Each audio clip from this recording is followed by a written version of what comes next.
কিছু গরু ও কিছু মুরগি নিয়ে মোট প্রাণীর সংখ্যা 100 এবং তাদের পায়ের সংখ্যা 260।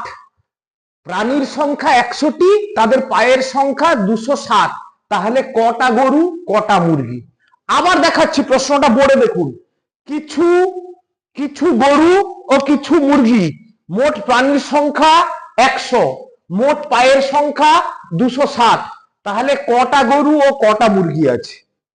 ভেবে বলুন। মোট প্রাণী হচ্ছে 100টা, তাদের পায়ের সংখ্যা হচ্ছে 260। কি কি প্রাণী আছে? গরু আর মুরগি। ঠিক আছে, তাড়াতাড়ি বলুন ভেবে। মুরগির 2টা পা, গরুর 4টা পা, নাকি? তাই তো?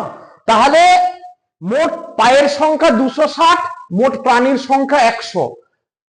কটা গরু আছে কটা মুরগি আছে? তাড়াতাড়ি 10 সেকেন্ড টাইম দিব, 10 গুনবো আমি।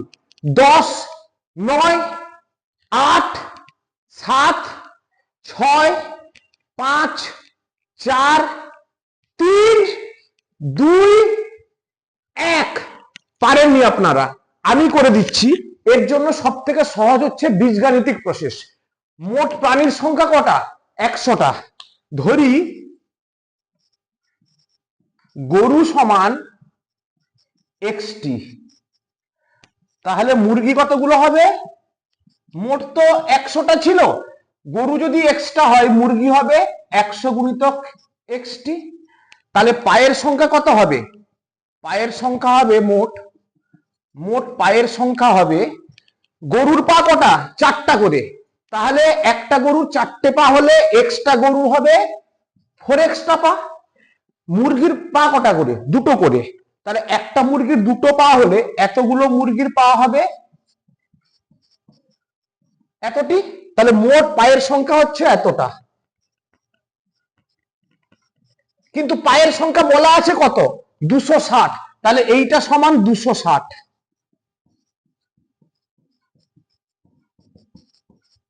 বা 4x প্লাস 200 মাইনাস 2x সমান 260, বা 4x থেকে 2x বাদ গেলে 2x সমান 260 বিযুক্ত 200, বা 2x সমান 60।